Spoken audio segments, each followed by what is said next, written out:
Muy buenas noches, hoy domingo 24 de enero. Les saludamos con mi compañero Iván Páez, que ya está acá conmigo, para acompañarles en esta nueva edición de Bajo la Lupa. Primero quiero saludar a mi hermano Martín, que hoy está de cumpleaños en Santa Rosa Misiones, así que van mis saludos desde aquí. Así que, Iván, ¿cómo estás? Muy buenas noches. Muy bien, buenas noches. Soy el reemplazo del reemplazo hoy. Estamos aquí para opinar e informar en el cierre de la jornada de este domingo. Así mismo es. Nuestros compañeros, saben ustedes, están de vacaciones. El doctor Alfredo Boxia, por razones de salud, está con permiso. Y bueno, Fito, que se fue a pasar el día hacia Cordillera y le agarró la tormenta, porque estamos con tormentas en algunas regiones. Así es, de hecho hay un aviso meteorológico, Estela. Ahora arrancamos con 26 grados, pero atención a esta alerta vigente desde la Dirección de Meteorología.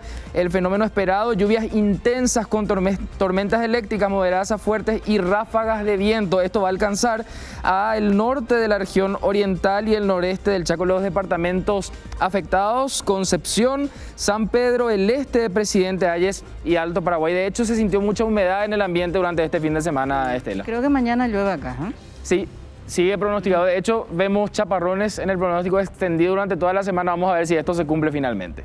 Así es. Y bueno, hoy tenemos una agenda bastante caliente. Tenemos previsto hablar, obviamente, el tema de Itaipú reflotó casi violentamente con los cambios realizados por el presidente de la República el viernes a la tarde. Recordemos que hizo una movida en el gabinete, hizo cambios. Euclides Acevedo del Ministerio del Interior pasa a la Cancillería, el canciller Federico González pasó de la Cancillería a Itaipú, Arnaldo Yucio deja la Senat y va como ministro del Interior. Todo esto se generó a raíz de la renuncia ya indeclinable de Ernest Bergen, una figura muy respetada por su honestidad y por su austeridad, que finalmente no aguantó las presiones políticas y bueno, redireccionamientos de licitaciones. Ustedes saben, Itaipú es la caja negra de todos los gobiernos. Bueno, Bergen no aguantó más, se fue, le dijo al presidente de la República: yo me voy.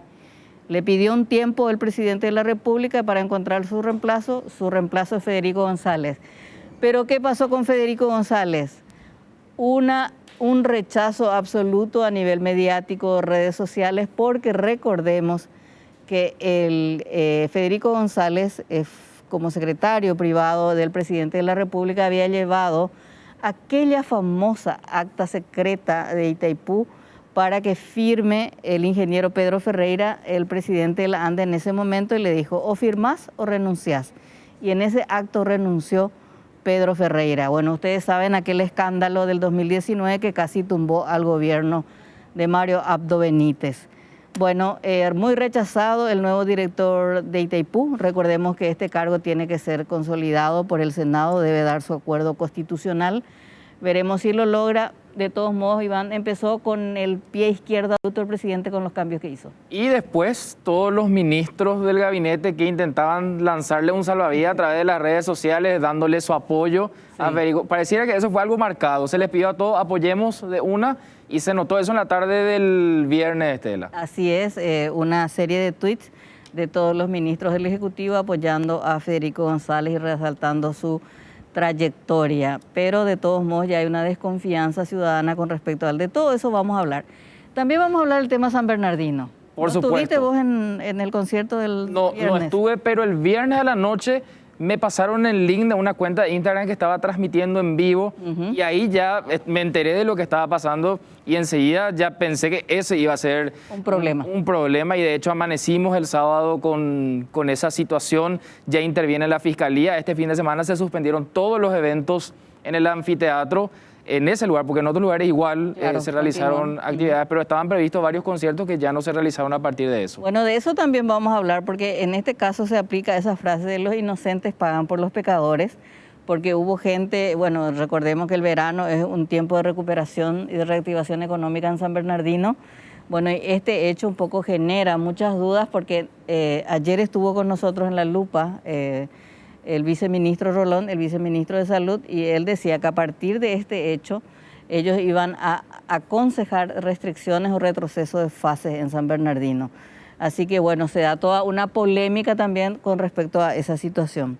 Y finalmente queremos cerrar nuestra noche de hoy con un análisis con la historiadora Milda Rivarola, analista política, un poco también sobre estos cambios y lo que se viene. Así que tenemos un programa bastante interesante que espero les guste. Ya quedaron atrás los eneros aburridos, Estela. ¿Te acuerdas? Antes no pasaba nada en enero. Nada, no, ahora pasa de todo. Ahora pasa de todo, sí. Y el COVID, uno de ellos que ya tenemos el informe, no sé, Jenny, si podemos mostrar. Ahí está. Acaba de salir. ¿Puedes leerlo? La cuenta del Ministerio de Salud, el informe COVID correspondiente al 24 de enero.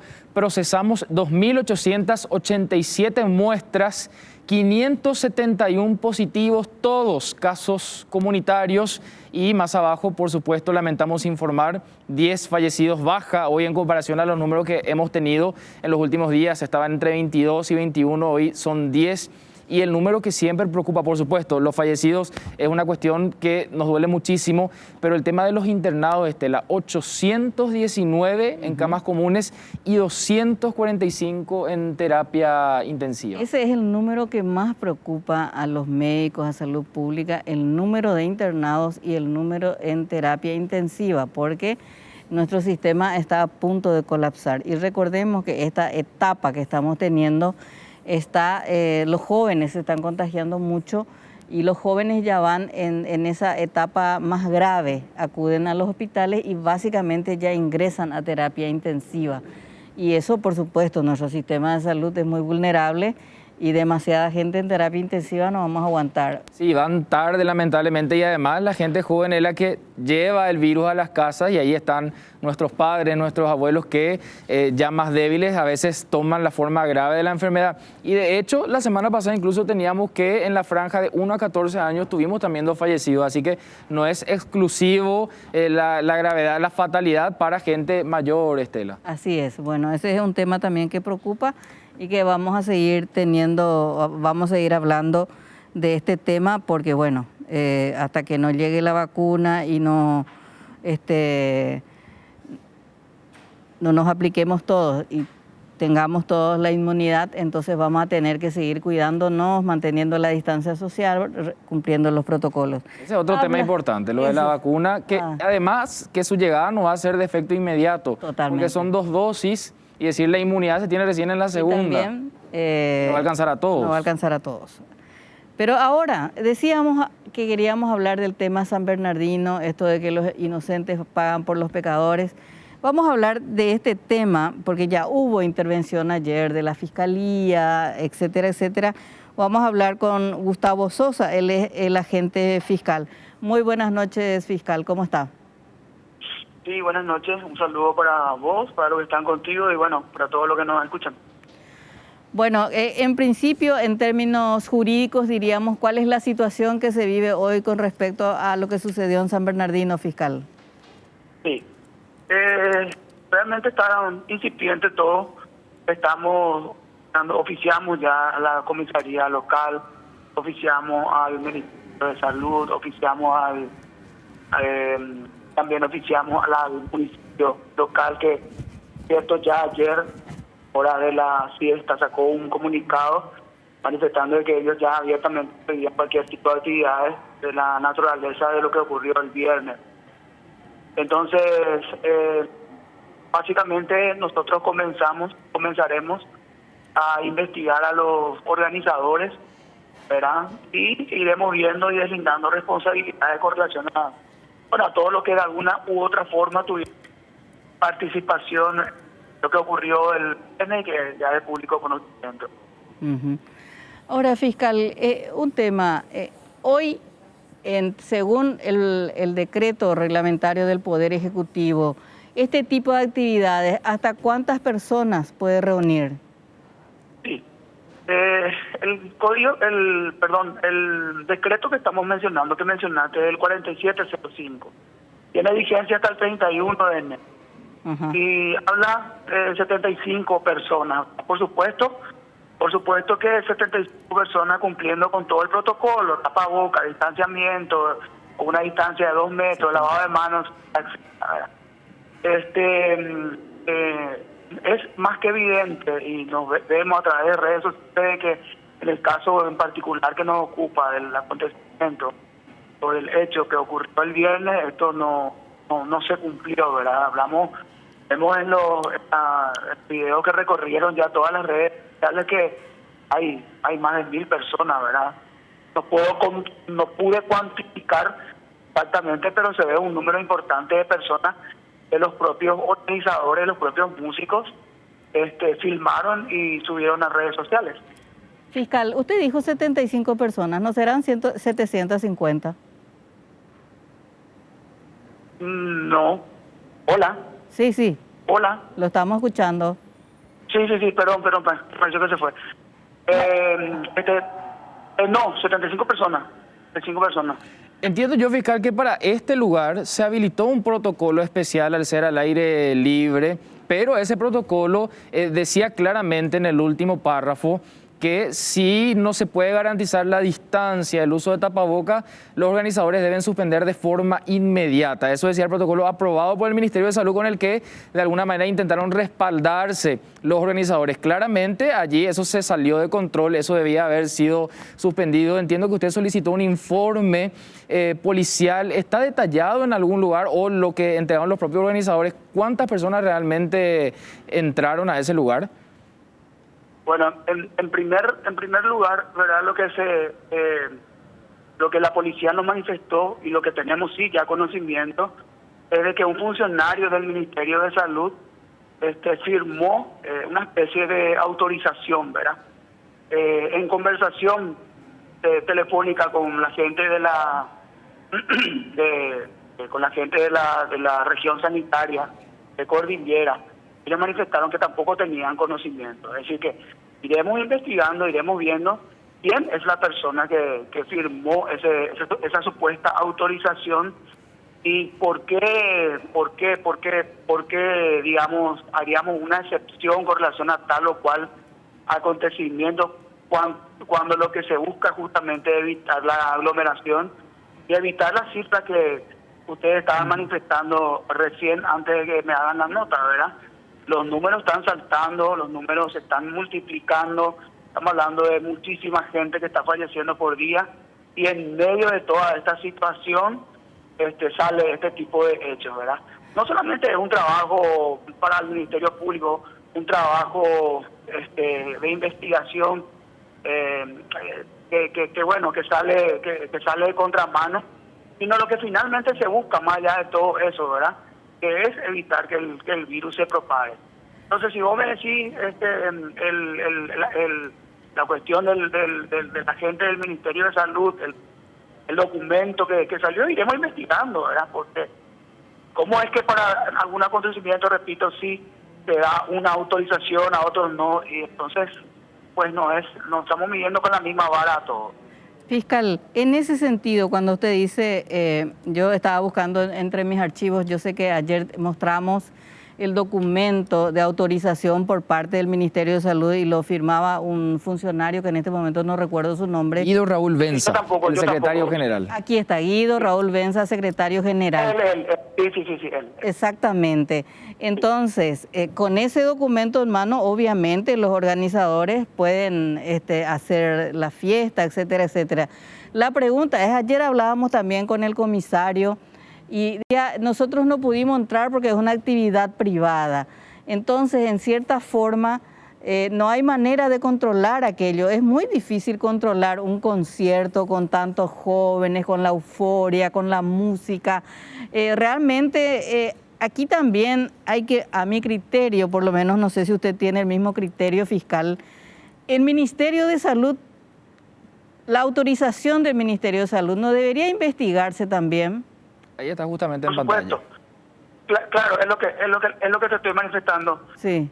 Vamos a investigar también porque llama pues la atención el documento, porque entonces todo el mundo va a tratar de tener nomás la misma documentación y todo va a ser igual, ¿verdad? Entonces es lo que llama la atención. Yo tengo conocimiento del documento que está manifestando también a través de las redes sociales nomás, ¿verdad?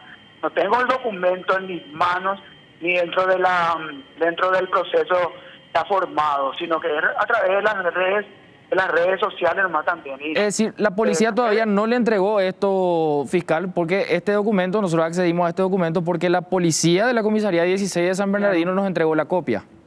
Sí, ellos tienen, yo tengo conocimiento que ellos tienen, y tengo a través, bueno, aparte de las redes sociales, también a través de fotografía de WhatsApp. De hecho, yo le solicité a través del oficio a la policía para que nos informe de todo, y también eso nos va a estar informando, les van a entregar ya para tener en forma más material en las manos. Pero más allá de contar o no, con ese documento, a través de ese documento, valga la redundancia, iniciaremos la investigación que tiene que ver con el Ministerio de Salud. Acá también vamos a investigar al Ministerio de Salud, al municipio local. Estaremos movilizando todo lo que se pueda con relación a esclarecer un poco y encontrar los responsables que puedan pagar penalmente por el hecho de ayer. Como bien dijiste, el comisario Derry Martínez tiene una difícil misión que es enero en San Bernardino, ¿verdad? Con poco personal. O sea, es difícil. Imagínense manejar una multitud de 1.500, 2.000 o 3.000 personas con la cantidad de policías que dispone, ¿verdad? Sí. Es una cuestión pues que se debe de justamente planificar bien y evitar este tipo de situaciones que desbordan en hechos de esta naturaleza. Claro, justamente ahí pusimos el tuit del ministro Mazzoleni, y yo lo que veo que acá hay una contradicción que dice Iván, vos que lees. Sí, las actividades irresponsables sin cumplir los protocolos aprobados nos llevan a más contagios y ponen en riesgo a quienes sí se esfuerzan por hacer las cosas bien. Seamos considerados, no participemos en este tipo de eventos o desistamos de los que toman un rumbo inadecuado. Esto lo tuiteaba Mazzoleni el sábado, apenas se armaba la polémica. Claro, pero por un lado, el Ministerio de Salud, a través de funcionarios, no sé si con la autoridad suficiente, da el permiso, pero todos sabemos, fiscal, como usted acaba de decir, ¿cómo controlas 1.500 jóvenes en un concierto? Es absolutamente imposible. Imposible. Pero vamos, o sea, el ministro puede estar teniendo, por eso vamos a investigar, por eso es que sería muy irresponsable de mi parte estar ya diciendo de que el Ministerio de Salud luego tiene la culpa, porque iremos eliminando responsabilidad. Quizás este funcionario en forma nomás personal nomás realizó expidió ese documento, digamos, con su firma, ¿verdad? Entonces eso es algo que hay que ir viendo, hay que ir analizando también, ¿verdad? Según entiendo yo, según los decretos, los responsables son los organizadores. Entonces, ¿a qué se exponen, fiscal, en caso que usted concluya que ahí no se cumplieron los protocolos? Bueno, no es tan así, no solamente los organizadores, por eso es que hay que ir viendo un poco, esta persona que firma, que es el Ministerio de Salud, por ejemplo, no es organizador, ¿verdad? Pero también está su firma y también él de alguna u otra forma tiene participación en el hecho. Con relación a para que no pase nomás, para que no se quede nomás flotando tu pregunta, digamos la pena máxima, por darle un nombre, la multa máxima alcanza los 16 millones de guaraníes, ¿verdad? Eso por un lado, pero hay que ver más allá de los organizadores solamente, ¿verdad? No solamente los organizadores, hay que ver un poco hasta qué punto tiene responsabilidad el Ministerio de Salud, quiénes son, ¿verdad? Lo que tuvieron detrás de esto.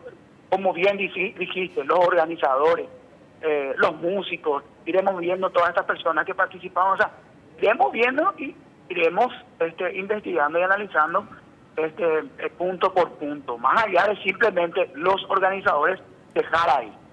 Una responsabilidad compartida sería en todo caso, porque si bien se da esta autorización del Ministerio de Salud, el documento no quita la responsabilidad de los organizadores, porque le decía yo, claramente dice ahí en el último párrafo que eso se tenía que suspender si no se podían garantizar los protocolos.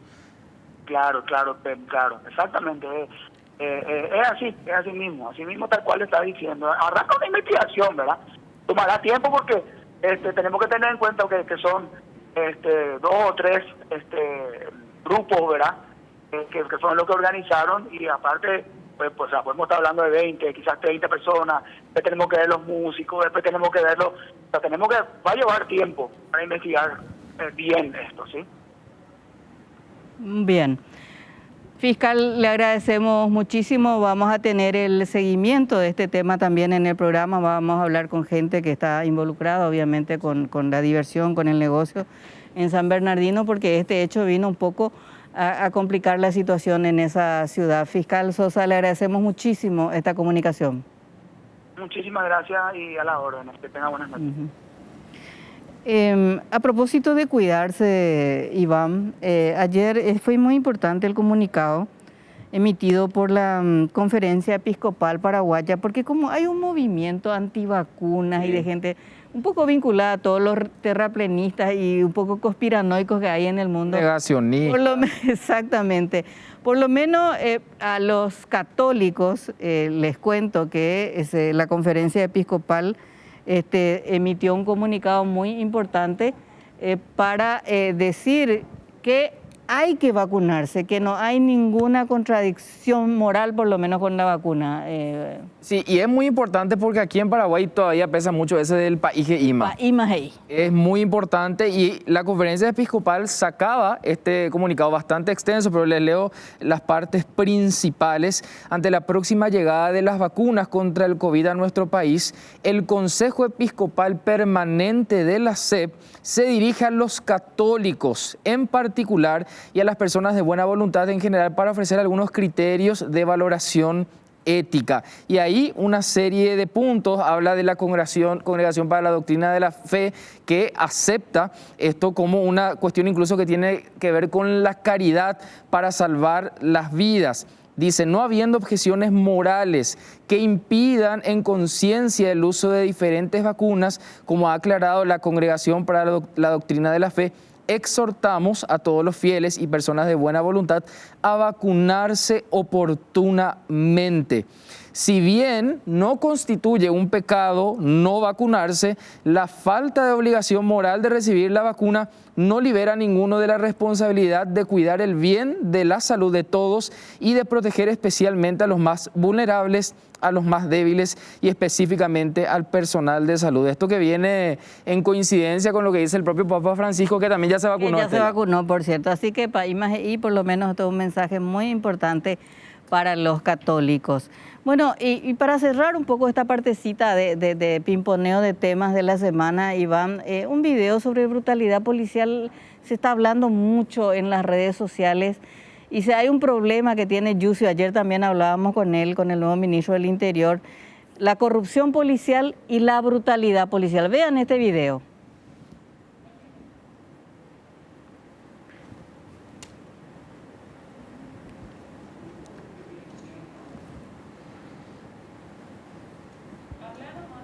Tiene audio, esto nuevamente en Caguazú, Estela, no en Torín, pero en Caguazú, lugar donde estuvo el ojo de la tormenta esta semana justamente por casos de procedimientos irregulares, este caso de extorsión y secuestro de una pareja brasileña, y ahora aparece este hecho que ocurrió en Ju, en el departamento de Caguazú, un brutal procedimiento realizado por un suboficial luego de recibir una denuncia de violación del recinto privado y amenaza de hecho punible.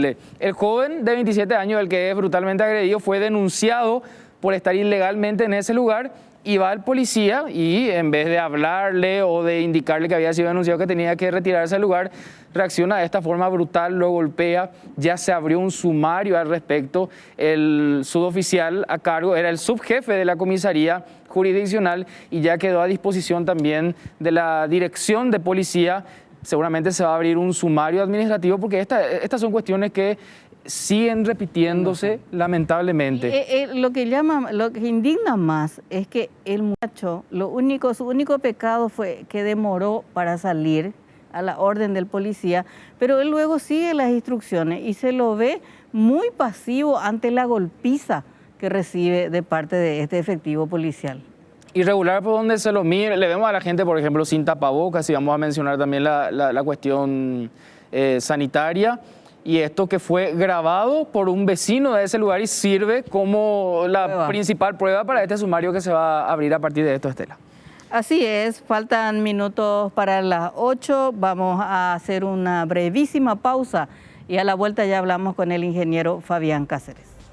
Bien, estamos de vuelta aquí con Bajo la Lupa, con el compañero Iván Páez y ya está con nosotros el ingeniero Fabián Cáceres. ¿Cómo está, ingeniero? Muy buenas noches. Muy buenas noches, Estela. Muchísimas gracias por la invitación. Buenas noches, Iván, y buenas noches a todos los que nos están acompañando esta noche.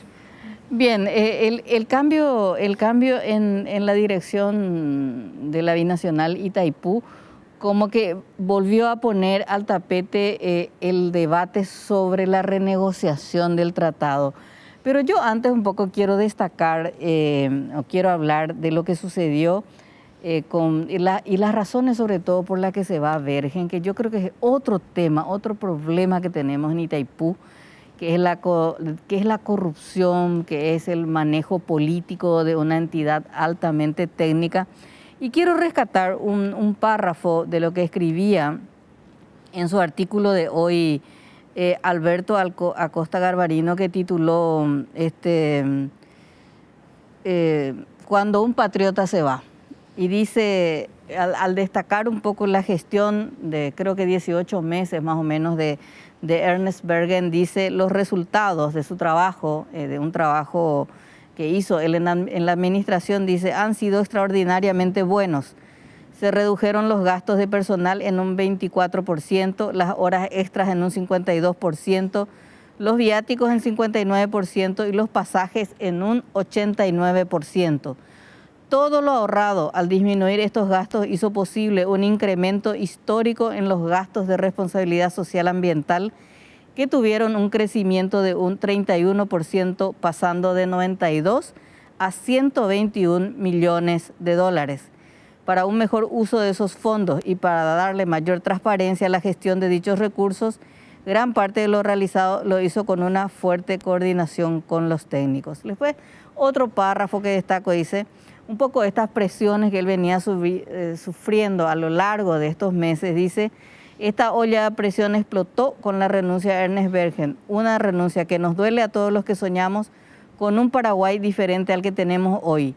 Nos duele porque se va una persona decente, con una enorme vocación de servicio y que ha tenido una gestión ética y eficiente. Es cierto que nos deja un legado que ojalá sirva de inspiración y ejemplo para mucha gente, pero duele profundamente cuando un patriota se va. Es un comentario que se viralizó bastante, que escribía Alberto Acosta Garbarino. ¿Qué usted piensa y qué sabe de esta gestión y de lo que es Itaipú, ingeniero Cáceres? Porque está muy vinculado con la ANDE. Sí, realmente las informaciones que manejamos de las gestiones que hizo Ernest Bergen fueron gestiones bastante, por decir así, tuvo él una destacada gestión en la parte administrativa.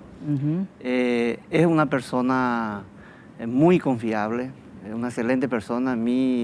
Yo lo conocí siendo presidente interino en la ANDE cuando hubo todo aquel problema del acta bilateral. Estuve en 2 reuniones con él y se notaba que era una persona que venía con una intención sana de hacer bien las cosas.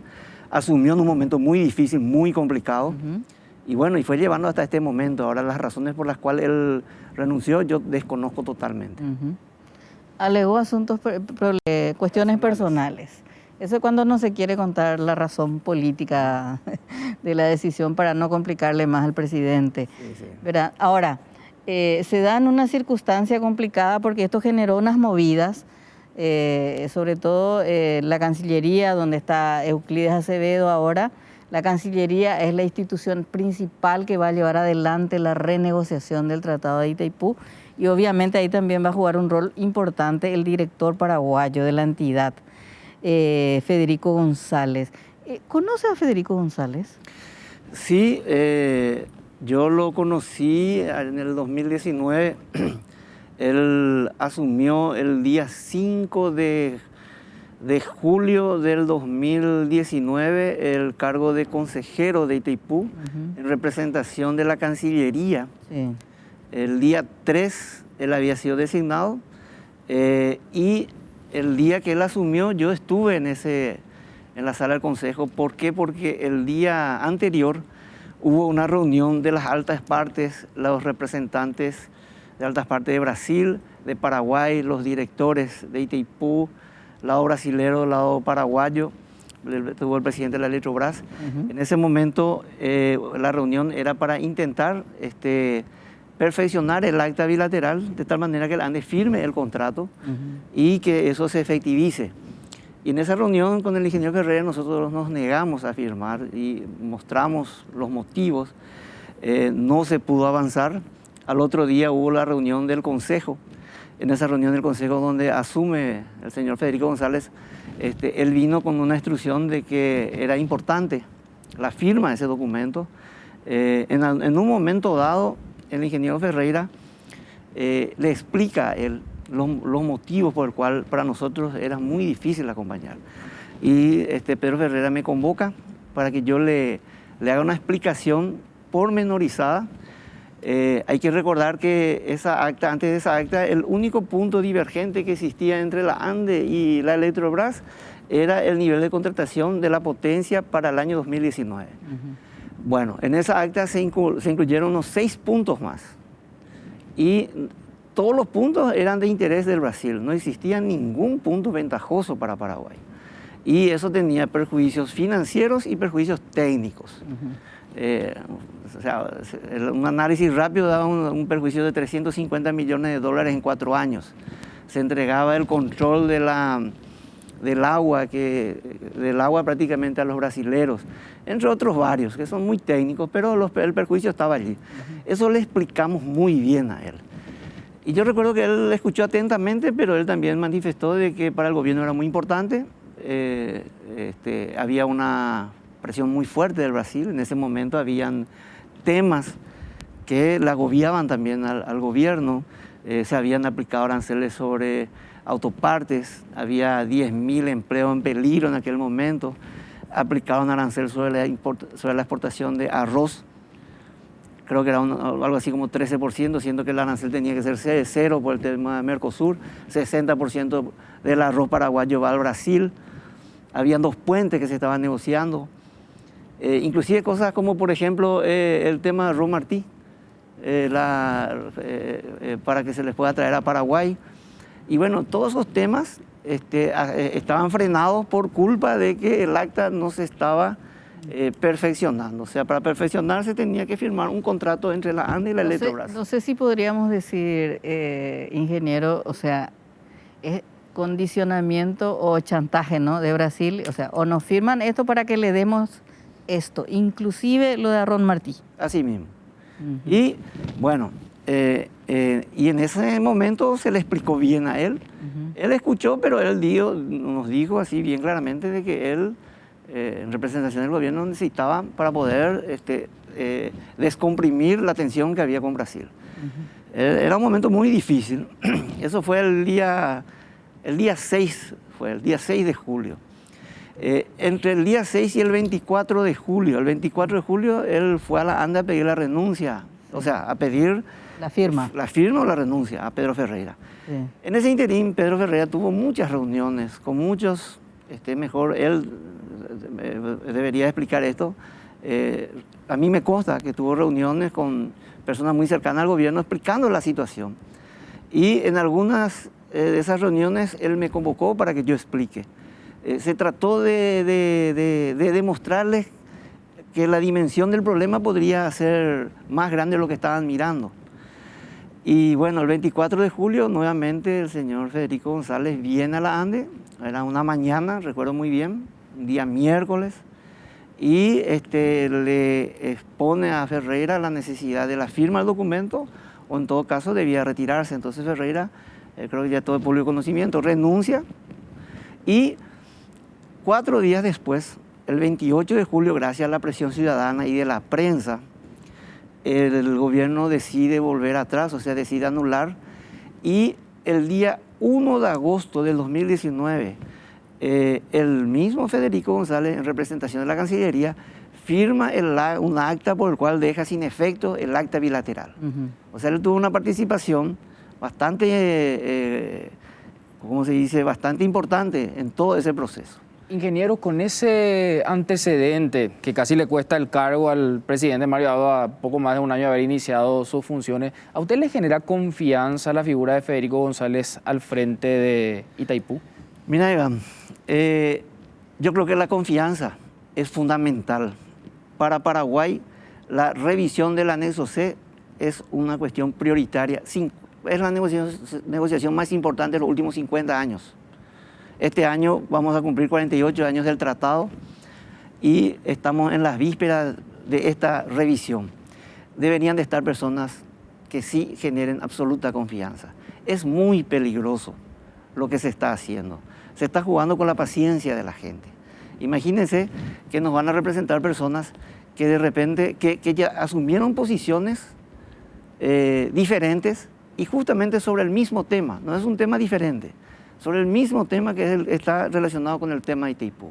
Entonces yo creo realmente que, independientemente, ¿verdad? Pues yo no lo conozco a él como persona, tiene un currículum brillante por lo que he visto, ¿verdad? Yo recuerdo que cuando él iba a ir como consejero, me enviaron su currículum y yo estaba muy contento porque decía, bueno, viene una persona muy bien formada y tenía la esperanza de que con una persona bien formada que iba a poder entender el problema que se estaba generando con el arte y que nos iba a ayudar a salir de este problema.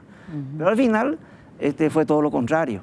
Entonces, que realmente a tu consulta no me genera confianza, como tampoco me generan confianza muchas de las personas que están hoy en día en el equipo negociador y que yo creo que va a tornar muy peligrosa cualquier avance porque esto luego tiene que caer a consideración de la ciudadanía, tiene que ir a una aprobación parlamentaria, hay que recordar que esto tiene que aprobarse por notas reversales, aprobación parlamentaria. Tenemos un año ya prácticamente político, ¿verdad? Estela, que siempre analiza muy bien eso. Estamos entrando en un año ya electoral. Brasil el año que viene elige presidente, en el primer semestre tiene elecciones para presidente de la República. Nosotros en el segundo semestre tenemos las internas. Y lo ideal sería que estén personas que reúnan, que tengan la confianza de la gente. Cada día que se pierde, que no alcanzamos un acuerdo para la revisión del anexo C, el que más se perjudica es Paraguay. Este status quo, ¿a quién le conviene? Al Brasil, no a nosotros. Ahora, usted dice que no tiene confianza. Los medios, las tapas de los medios fueron muy duros con Federico González. Y lo menos que se dijo fue entreguista y traidor. ¿Usted considera que esos son los adjetivos que se le puede adjudicar? Bueno, yo lo calificaría como que no le tengo confianza. No puedo calificarlo como entreguista o realmente su participación es de público conocimiento, ¿verdad? La calificación que yo le daría es de que él creo que confundió la lealtad. En vez de ser leal al país, él le fue leal al presidente. Yo le escuché en una entrevista que él le criticaba al ingeniero Ferreira porque decía que él era una persona leal y que él no iba a hacer lo que hizo Ferreira, que fue denunciar lo que se hizo mal, ¿verdad? Y bueno, un funcionario público tiene que ser leal al país. Y yo particularmente considero, miren, yo tengo 31 años de antigüedad en la función pública. En su momento yo hice lo que creía que tenía que hacer como funcionario público, serle leal a mi país, a quien yo me debo, ¿verdad? Entonces tuvimos que tomar esa actitud y en cambio creo que él lo que hizo fue serle leal al presidente y yo creo que, bueno, son características diferentes, pero él tenía que haber sopesado qué tipo de lealtad, porque con eso también, imagínense, con esa lealtad casi se generó un juicio político. Si ellos se hubiesen alertado al señor presidente, si hubiesen escuchado a los técnicos, bueno, los técnicos nunca fuimos escuchados, toda la negociación se hizo a espaldas nuestras. Todos los que defendieron y hablaron de que eso era venta eran personas que no conocían bien el tema y a nosotros nunca nos escucharon. Conocían demasiado bien. Y yo quiero aprovechar para decirles que en la ANDE existe un equipo técnico de primer nivel. Nosotros no estábamos hablando simplemente por lo que nosotros sabíamos. Yo estaba recostado encima de 10 profesionales de primer nivel de la ANDE, que manejan, que entienden y que nos alimentaban con la información y eso nosotros le llevamos a las autoridades. Entonces yo creo que ahí seguramente faltó también de que ellos le sean más leales al presidente y le alerten del peligro que estaban generando para la estabilidad del gobierno y del país. Ahora, ingeniero, usted que está mencionando justamente a los técnicos, ya con miras a la renegociación del anexo C, a mí particularmente me preocupa una cuestión que es que a finales del 2022 o inicio del 2023 ya la deuda con Electrogas estaría siendo saldada. Es decir, nosotros para esa fecha ya tenemos que tener el acuerdo, la forma en que se va a encarar esa negociación. Ya están siendo consultados los técnicos porque se corre el riesgo de que se paga toda la deuda y Brasil ya decida seguir con lo que ya se tiene actualmente.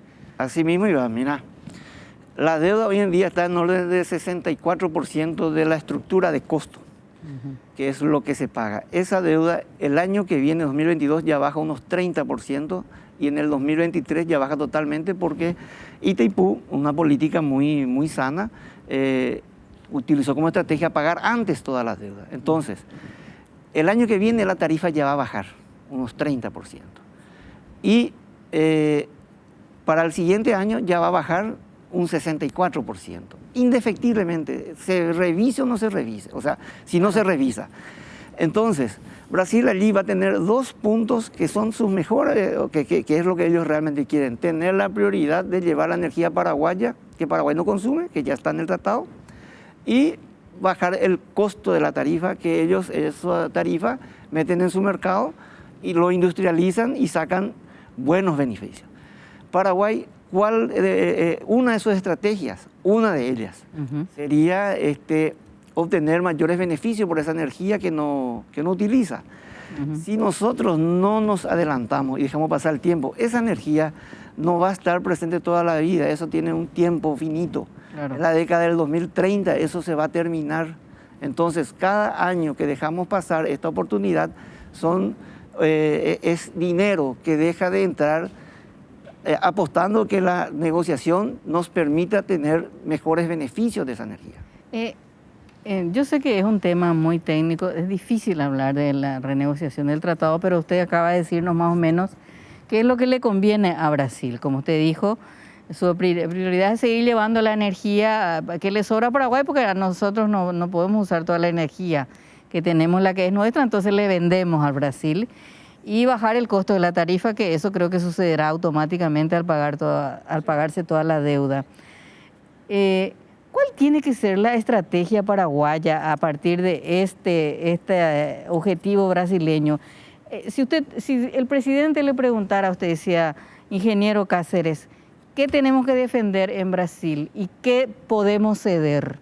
Porque en un acuerdo no es que una de las partes gana todo.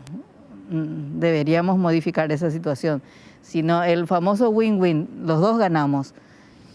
¿Cuál tiene que ser la posición paraguaya a su criterio? Bueno, así como decía Estela, y yo siempre digo una frase latina que es quid pro quo, algo a cambio de algo. Claro. Esta es una negociación muy difícil, no tenemos que pensar que nosotros vamos a ir a pedir una serie de beneficios para Paraguay y ellos gratuitamente nos los van a dar. Ellos tienen otros intereses. Entonces, hay que ver, jugar con los intereses que ellos tienen. El mayor interés que ellos tienen es utilizar la energía que nosotros no consumimos. Es el mayor beneficio. Hoy en día nosotros deberíamos de doblar todo lo que consumimos, deberíamos de doblarlo para poder llevar toda la energía que nos corresponde a Itaipú. En términos técnicos eléctricos, eso es imposible en el corto tiempo. Hay que ser bien claros. Entonces, hay una energía que va a sobrar y hay 2 productos muy interesantes en esta negociación. Uno va a ser la tarifa y el otro va a ser las compensaciones o royalties. A esos 2 elementos nosotros tenemos que apuntar. Y tiene que haber mucho diálogo entre toda la sociedad para ver qué es lo que la mayoría quiere, especialmente los industriales, los mayores consumidores. Claro. ¿Cómo podemos desarrollarnos con eso? Apuntando. O vamos a bajar la tarifa y aumentar las compensaciones o viceversa. Por allí ese equilibrio hay que buscarlo. Lo que nos vemos es, se conforma un equipo negociador que hace más de un año están trabajando y no sabemos cuál es la estrategia. No sabemos a dónde apuntan. Yo creo que pueden haber estrategias que conviene que lo maneje solamente ella, algunos temas, pero los temas mayores, hacia dónde vamos a apuntar, yo creo que deberían de ya estar divulgando y someter a la consideración de la gente, porque al final se va a terminar sometiendo nomás luego y va a ser peor que allí la mayoría rechacemos, que eso no se apruebe, que perdamos el tiempo y que esos beneficios no terminen de llegar nunca a nuestro país. Y usted confía, a ver, el equipo negociador son el Canciller Nacional, el Ministerio de Obras Públicas y Comunicaciones, Gabinete de la Presidencia. Gabinete de la Presidencia, que creo que ya está el Richard, Sí. que fue el asesor. Y el presidente de la ANDE. Y el presidente de la ANDE. Esos son nuestros 4 negociadores, institucionalmente hablando, por lo menos. Sí.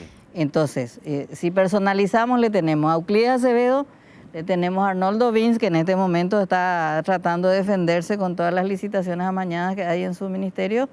Lo tenemos a Richard, que se lo cuestiona también porque fue el que aconsejó, diríamos... el que defendió el acta bilateral. Él defendió el acta bilateral, ¿verdad?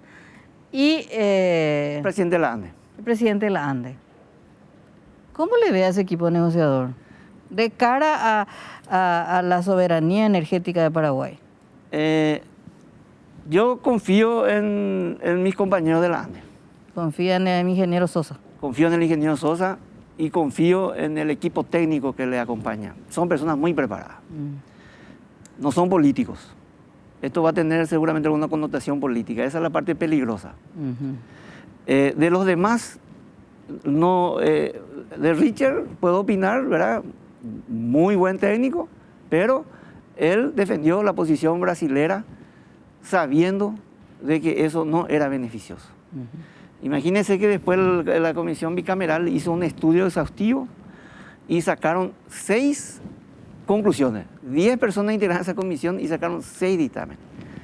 Lo único que coincidieron es que era dañino para el país, que no había ningún beneficio. Después habían otras cuestiones de diferencia. Y bueno, y él fue una de las personas que defendió y es la persona que coordina a nombre del jefe del gabinete, del ministro Villamayor. Esas son las cosas que preocupan, ¿verdad? Y bueno, después están los equipos técnicos y allí va a integrarse Itaipú. Y ahora le tenemos a Federico González en Itaipú. Y esos equipos técnicos están siendo consultados porque haciendo nomás una comparación, quizá el hecho económico más importante del 2021 sea la llegada de las vacunas. Y el hecho económico más importante del 2022, 2023 y en los últimos 50 años, como usted bien lo decía, es la renegociación del Tratado de Itaipú. Eso puede servir a Paraguay para indefectiblemente dar un salto para arriba, no necesariamente salir de la pobreza, pero estamos hablando de mucho dinero que, si es bien utilizado, puede servir para cambiar para bien la historia de nuestro país. Y ese equipo técnico que es tan importante en esta negociación ya está siendo consultado. Hay por lo menos un sondeo por parte de este equipo negociador. Mira, Iván, no hay información. Ustedes que están en los medios de prensa, yo me entero a través de ustedes. A veces dan una opinión, pero a nivel técnico desconozco. Mira que yo tengo... Y usted debería saber. Hago parte todavía de algunos equipos técnicos en la ANDE. Nadie sabe nada. Ahora, yo le quiero preguntar algo que usted, que siempre estuvo con el tema Itaipú, negociar estos acuerdos que se dan en términos técnicos. ¿Cómo tiene que ser una negociación? Porque muchos te dicen también, ¿cómo vamos a contar públicamente cuáles son nuestras estrategias? Pero yo temo que ese secretismo de repente nos enteremos, así como hay un cuestionamiento también a la firma del acuerdo entre Cartes y Macri sobre el tema Yacyretá. ¿De qué nos sirve llorar por la leche derramada? Decir después, son unos traidores, etcétera, etcétera, pero ya se firmó y es algo que va a durar 50 años. ¿Cómo podemos blindarnos los paraguayos de modo que esta negociación, que tiene que ser en cierta forma no secreta de secretismo, sino transparente y obviamente no contar todas las estrategias seguramente, pero de modo que no nos enteremos después que había sido nos entregaron? ¿Cómo se puede blindar eso? Y mira, Estela, esta es una negociación bastante asimétrica. Vamos a negociar con un país que está entre las 10 potencias del mundo. Y nosotros creo que no llegamos ni a los primeros 50. Vamos a negociar con un país que es tiene una economía 20 veces mayor que la nuestra. Y en una negociación como esa, que va a ser una lucha entre David y Goliat, como se dice, y bueno, yo creo que la estrategia debería de ser que esta negociación, en nuestro caso, sea más abierta. No hay muchos secretos en este tema. Es más, yo desconfío que Itamaraty ya sepa nuestra estrategia. Y acá los paraguayos todavía no sabemos. ¿Por qué desconfía? Porque ellos son muy hábiles.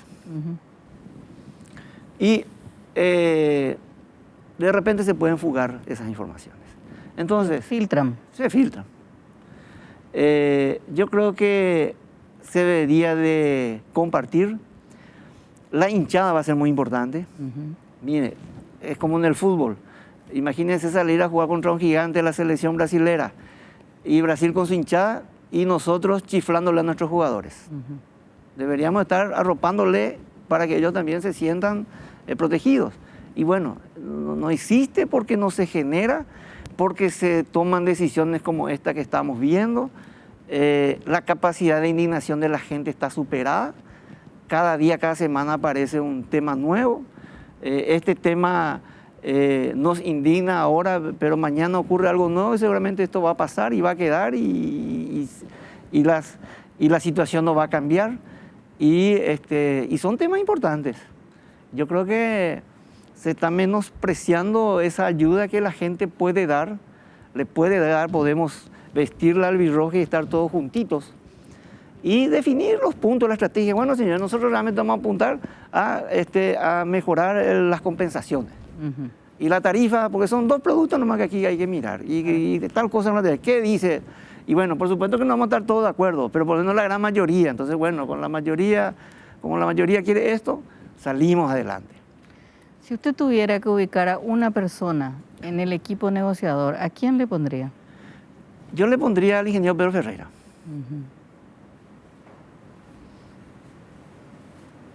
Pero un negociador tiene que ser una persona también que pueda interactuar con el resto y Brasil le vetaría directamente. Y a esta altura del campeonato probablemente sí. Pero yo creo que se le hizo una fama inmerecida al ingeniero Ferreira. Era una persona que tiene la mirada bien, la dirección de sus objetivos bien claros. Y yo lo he visto negociar varias veces. Nosotros fuimos avanzando. Nosotros tuvimos una crisis con la Electrobras cuando asumimos, porque coincidió de que hubo cambio de gobierno allá, cambio de gobierno acá, y ellos cambiaron totalmente la línea histórica que tenían, que era respetar los acuerdos firmados en el 2003, 2007. Entonces, ellos pretendían imponernos algunas decisiones y nosotros tratamos en lo posible de hablar con ellos. Nos fuimos a Brasil a hablar con el director general de la Electrobras, nos fuimos a Río de Janeiro para hablar con la gente de la Electrobras también. Conseguimos tomarnos un tiempo y veníamos conversando y en medio de eso las cancillerías entraron y asumieron el control de la negociación y terminó como terminó. Pero yo creo que estábamos haciendo un trabajo interesante, estábamos avanzando y yo creo que él sí tiene capacidad de negociación, una persona muy preparada. También existen muchas otras personas, ¿verdad? Mismo dentro de la ANDE. Hay muchas personas preparadas en condiciones, ¿verdad? Pero, y que estoy seguro van a generar mucho más confianza que lo que necesitamos. Acá necesitamos confiar en la gente que vaya ahí. Esa es la situación. Ingeniero Cáceres, le agradecemos muchísimo su participación esta noche. Muchas gracias, Estela. Muchas gracias, Iván. Bien, así hablamos con el ingeniero Fabián Cáceres. Recordemos que este tema catapultó para bien, creo yo, el debate sobre la renegociación del tratado, porque realmente es un tema que murió, prácticamente no sabemos mucho más. El canciller Euclides Acevedo estuvo esta mañana en La Lupa y decía que él prometía por lo menos transparencia y comunicación de las negociaciones o cómo está el estado de cosas con respecto a las intenciones de Paraguay. Así que hacemos una breve pausa y volvemos enseguida. Muy bien, seguimos aquí con Bajo la Lupa con Iván Páez esta noche que me acompaña. Muchas gracias, Iván. Un placer. Bien, en este segundo bloque vamos a hablar con la analista política e historiadora Milda Rivarola. Muy buenas noches, Milda, ¿cómo estás? ¿Cómo está usted? ¿Qué tal? ¿Cómo te va? Bien. Aclárame un punto, vos ya no vivís en Quiquigó, ¿verdad? No, yo estoy en la Asunción. Estoy viviendo en la Asunción ahora. Estás viviendo en Asunción, bueno. Y bueno, ¿cómo viste estos últimos cambios, esto del viernes, Milda, un poco para arrancar este debate contigo? ¿Qué significaron para vos?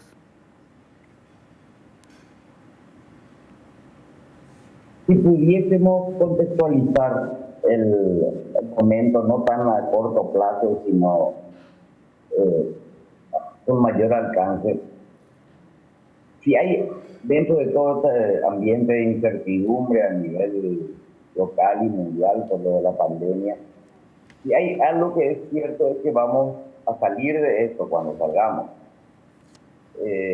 más pobre y más endeudados. O sea, eso es la única certidumbre que tenemos, ¿verdad? Como país, como nación, como gente.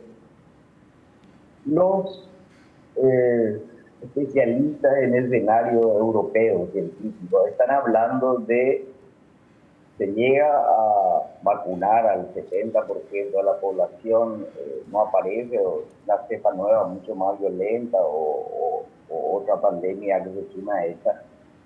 Y eso va a ocurrir o sea, vamos más o menos a volver a la normalidad, o sea, en el 2022 y a comienzos de 2023, que es precisamente el momento en donde Paraguay va a tener que renegociar, tiene la oportunidad de renegociar el anexo C de Itaipú. Entonces, mi preocupación no es tanto sale uno, viene otro, sino que tan eficaces pueden ser estos cambios para lo que va a ser la renegociación del anexo y para lo que van a ser las grandes demandas económicas del Estado en este momento. Eso para explicarlo más o menos eso para qué se hizo, ¿verdad? ¿Va a servir o no va a servir, ¿verdad? Ya que tocaste el tema de la renegociación del anexo C y esto que en términos diplomáticos dicen que es muy mala señal, creo que Paraguay ya tuvo 4 cancilleres con Euclides, porque empezamos con Castiglioni, luego estuvo Antonio Rivas, Federico González, que apenas estuvo 3 meses, y ahora está Euclides Acevedo. Eso es malísima señal en términos diplomáticos. Es más que eso. Bueno, por una parte, entrar a un ministerio, entender la lógica de poder interna de ese lugar, manejarlo, digamos, eso lleva tiempo, lleva meses, lleva un año, digamos, ya, salvo que uno haya estado ya en ese ministerio mucho tiempo antes, ¿verdad? Pero hay un periodo de entrenamiento que está perdido, ¿verdad? Ahí se perdió a través del tiempo. Lo otro es que el gobierno de Mario Abdo se creó una suerte de comisión de notables y de técnicos para discutir la cuestión energética, digamos. Y yo tengo entendido que funcionó, se reunió una vez y quedó como tantas otras cosas en el paraíso, no terminó aconsejando nada o no se le escuchó. Yo no estoy viendo, o sea, mi generación es la que vio el gran debate del 72, 73 con el Tratado de Itaipú. Y eso era partido político, era parlamento, era universidad, era movimiento de estudiantiles. O sea, como que se sintió que eso era una causa nacional, que eso era definitivo de lo que ocurriría en Paraguay después, y se debatió. O sea, al final los colorados tenían mayoría en el Parlamento y el tratado se ajustó al deseo de ellos, ¿verdad? Pero yo no estoy viendo eso ahora. O sea, el Parlamento está discutiendo eso, no. O sea, el Senado, no, ya no digo diputado, no digo nada.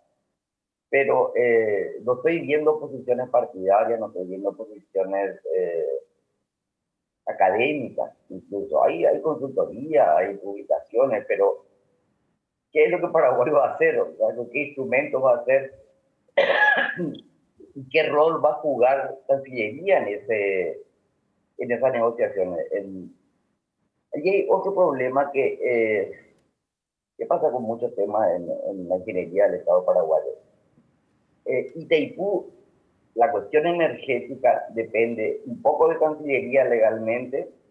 Hay un viceministerio de Minas y Energía en Obras Públicas, depende también del Ejecutivo, está relacionada con Andes. O sea, es una cuestión muy compleja que depende de muchos poderes, ¿verdad?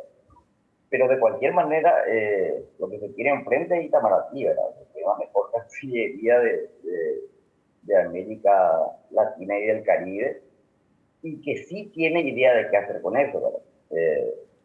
Mientras que yo no veo eso en Paraguay, y en medio de esa ausencia de proyectos, planes, cómo se va a renegociar, eso va a servir para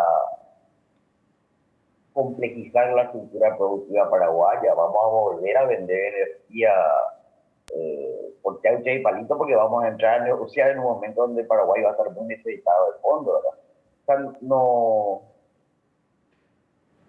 o sea, ya teníamos éramos muchos y parió la abuela, digamos, ya teníamos problemas y ahora resultan estos nuevos cambios.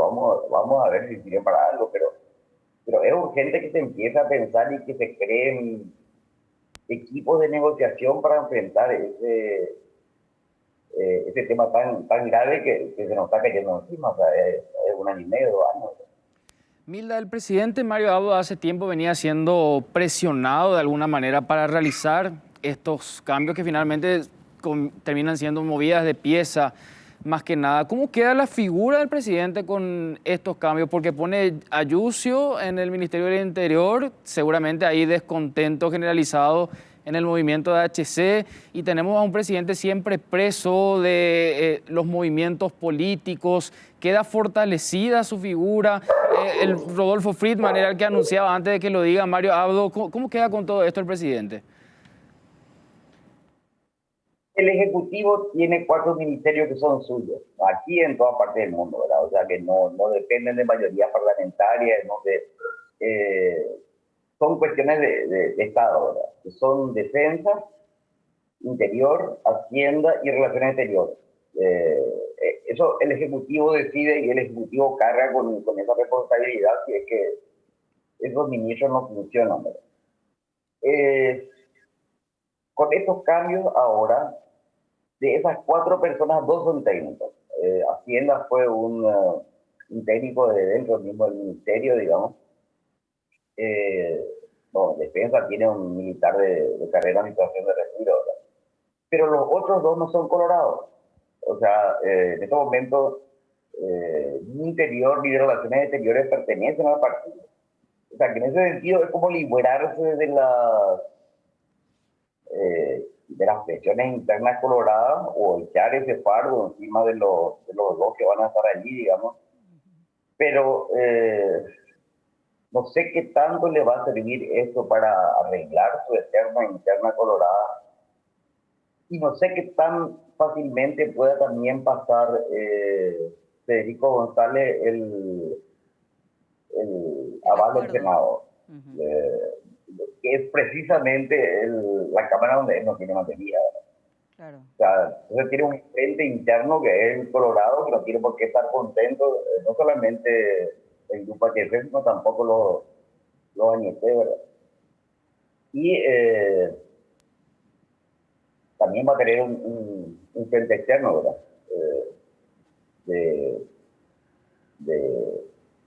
Ya tiene un frente externo que es que estos cambios no generaron mucha entusiasmo de parte de la gente ni en la opinión pública. Milda, en ese sentido, ¿cuál es tu opinión con respecto a Euclides Acevedo en la Cancillería? No solamente como canciller, sino en este contexto especial que significa, el rol clave que va a cumplir la Cancillería en la renegociación del anexo C. O sea, Marito le pone a un no colorado, diríamos, pero como me dijo un dirigente colorado, el Goya es luego de los nuestros. ¿Cómo lo ves a Euclides Acevedo, especialmente en ese rol de canciller en este contexto? Lo que sucedió la semana pasada supone una gran pérdida con la salida de Bergen. O sea, allí se perdió, digamos, ¿no? Era una persona eficiente, honesta, con bastante credibilidad, ¿verdad? Que no pudo resistir las presiones internas ahí respecto a cargos, fondos y licitaciones y concesiones de Itaipú, digamos. Y hubo una ganancia que es Yucio. Uno piensa que, en general pensamos que los ministros tienen que ser simpáticos, tienen que hablar bien, que tienen que caerle bien a la gente. Ese no es de ninguna manera el rol de interior. Y más en un momento como este, en donde el Estado está siendo absolutamente incapaz de hacer cumplir las medidas de prevención de COVID. O sea, la gente hace lo que quiere en la calle, digamos, ya anda sin barbijo, cayomera, ese tipo de cosas.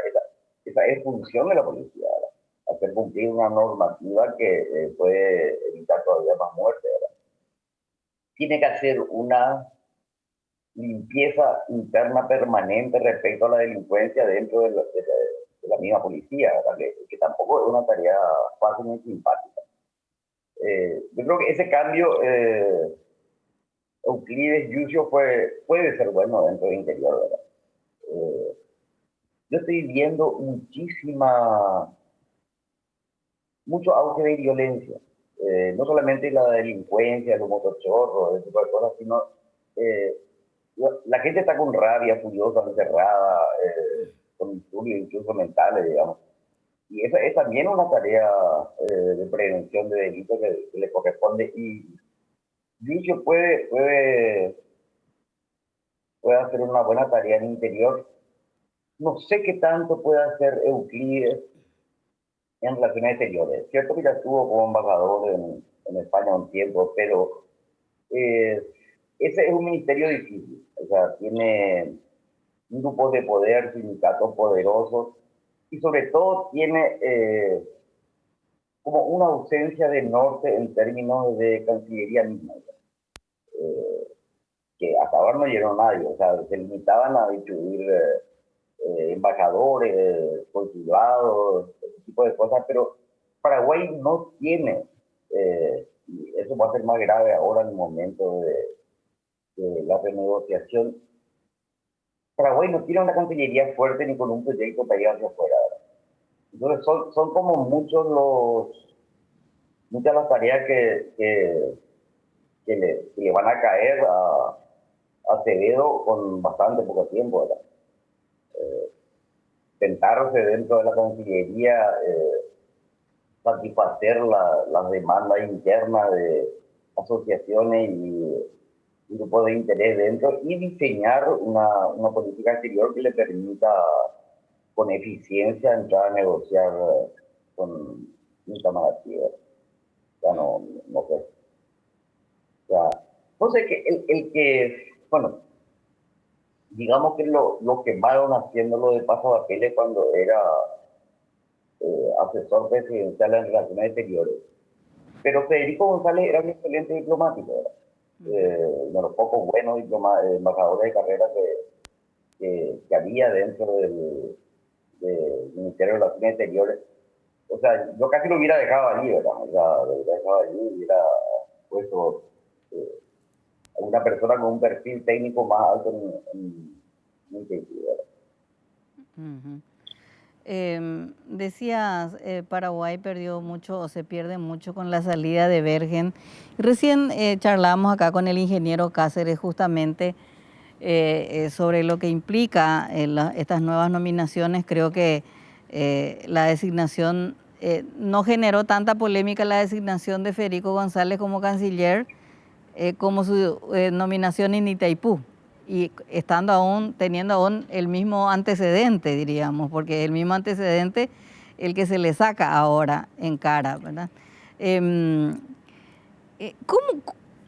¿Cómo se recupera eso, Milda, cuando que ya la desconfianza está instalada y se viene una de las negociaciones más importantes para Paraguay en términos diplomáticos?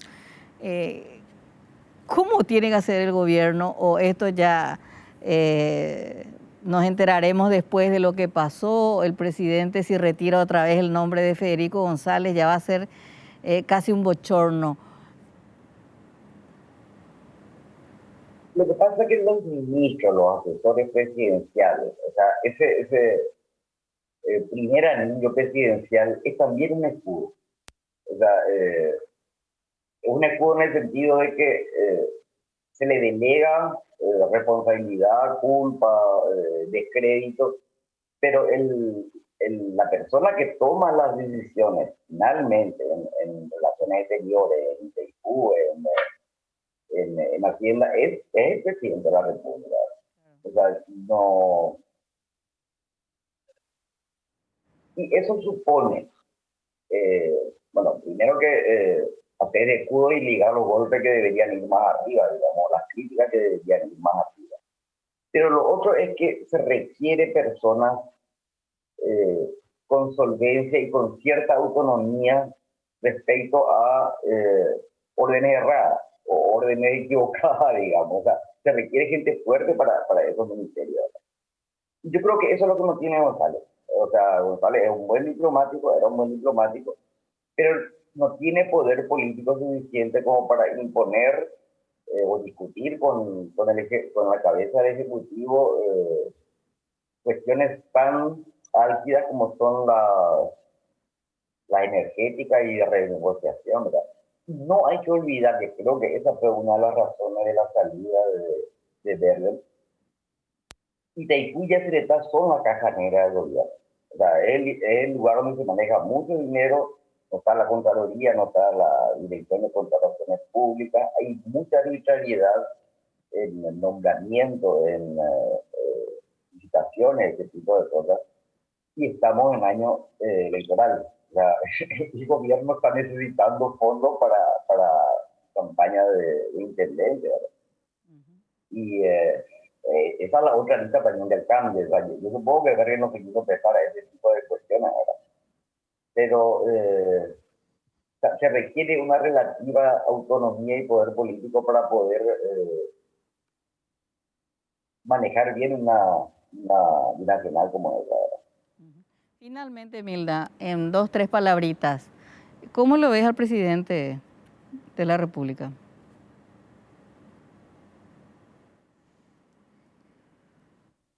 Como un capitán perdido en medio de una tormenta, pero o sea, está cambiando timonel, está cambiando piloto, pero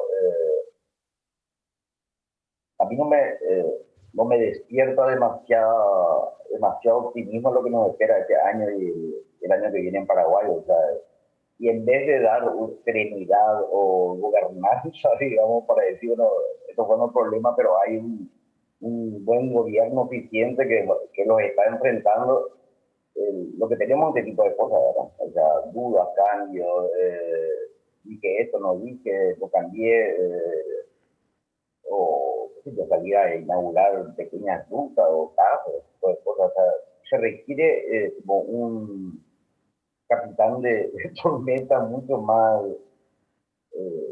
decidido y eficiente de lo que él está mostrando. Milda Rivarola, te agradecemos muchísimo este contacto, darnos tu valioso tiempo este domingo. Muchas gracias. Gracias a ustedes.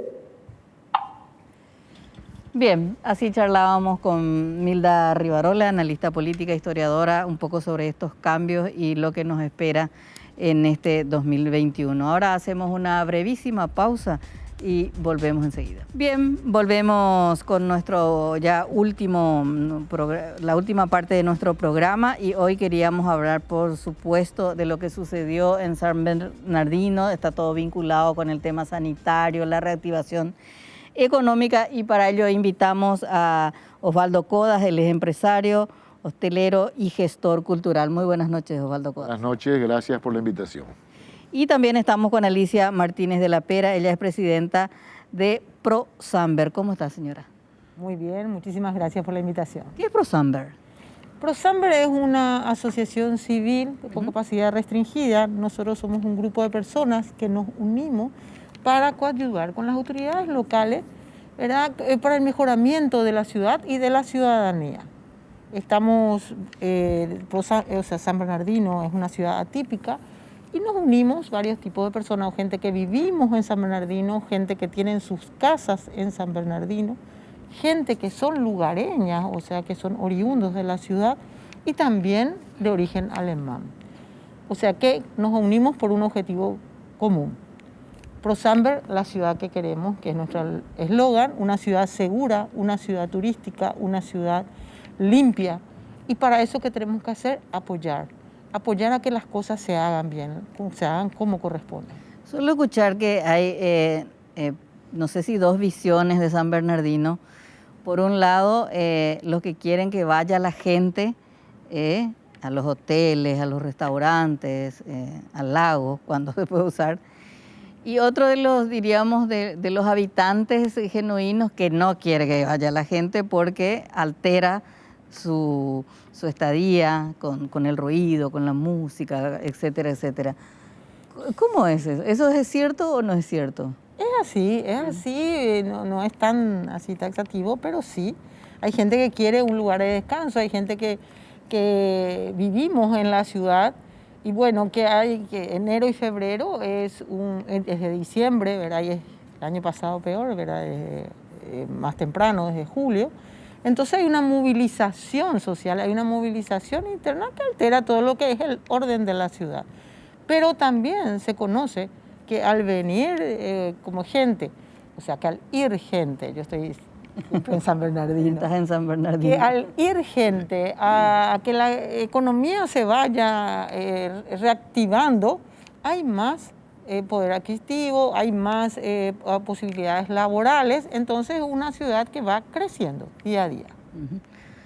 Osvaldo Coda, ¿cómo está la hotelería? ¿Está bien? La hotelería está muy bien. Nosotros hemos pasado un periodo durísimo, tanto la hotelería como la gastronomía, porque no ha sido fácil resistir 8 meses cerrados, los costos y los gastos continuaron para todos y en el sector hubieron algunas asimetrías importantes que al sector hotelero le molestó. Yo siempre digo lo mismo, ya conocen esta retórica mía, los moteles en el Paraguay nos cerraron y los hoteles formales nos obligaron a cerrar. Cosas que suceden, ¿verdad? Que hemos criticado bastante. Pero la hotelería se ha esforzado desde el inicio, gracias a la Senatur particularmente, en capacitarse en cursos virtuales, en la mayoría de ellos, que nos preparaban ya para este momento en el cual estamos preparados por 2 motivos principales. Uno, para cuidar al que viene, pero también para cuidarnos y cuidar a nuestros funcionarios. Porque no podemos nosotros abrir sin funcionarios o ponerlos en riesgo. Así que en ese aspecto estamos muy bien preparados. Yo te puedo decir que el 100% de la hotelería en sus diferentes formatos, hoteles, hostales, posadas, todos cumplen el protocolo sanitario estrictamente porque han sido capacitados, porque sabíamos que San Bernardino iba a ser una ciudad privilegiada, porque somos una ciudad privilegiada. Todos buscan atraer gente y nosotros decimos no tanta gente. Claro. O sea que realmente somos una ciudad privilegiada en este tiempo de pospandemia y sabíamos que teníamos que entrar en este nuevo modo COVID. Por eso que esto que se divulgó en la prensa en estos días, que la prensa se hizo eco con justa razón, fue un hecho puntual, un hecho esporádico. Pensamos nosotros que los conciertos masivos no se pueden hacer. Es imposible controlar 1.000, 1.500 personas, o sea, necesitarías 1.000 policías. Claro. Aparte, la juventud y los no tan jóvenes como nosotros también, hemos aguantado un largo periodo de pandemia. Es como una cacerola que está llena de presión y necesita una válvula de escape. Pero esa válvula de escape tiene que ser controlada. La diversión, el quemar energía, el encontrarse con los amigos, debe ser controlada porque la forma de vivir es otra y no podemos escaparnos a eso. Osvaldo, con San Bernardino pasó algo muy particular este año. Incluso se puede hablar de un boom inmobiliario, quizás gente que dejó sus inversiones en Asunción para invertir en San Bernardino. Por eso imagino yo que ahora les ha de generar cierta preocupación el hecho de que se hable siquiera de la posibilidad de un retroceso para esa ciudad justo en este momento. ¿Qué opinan ustedes al respecto? Bueno, es totalmente cierto. El boom inmobiliario existe, es como una burbuja en este momento porque justamente en San Bernardino cambió la situación hace 2 años con la nueva ruta Luque-Samber, que hizo que mucha gente pueda estar en 35 minutos en San Bernardino. Es casi como un vecindario, como un barrio. Claro. Un barrio con una excelente naturaleza, con paisajes maravillosos, con los mejores atardeceres del Paraguay, siempre sostenemos eso. Y una ciudad que obviamente, como bien dijo Alicia, es una ciudad que tiene una explosión en épocas de verano de 10 veces, o sea. Pasa que también este año no se pudo viajar. Totalmente, totalmente. Pero aparte, mucha gente dice, pucha, la ciudad no está preparada, tiene pocas gestiones.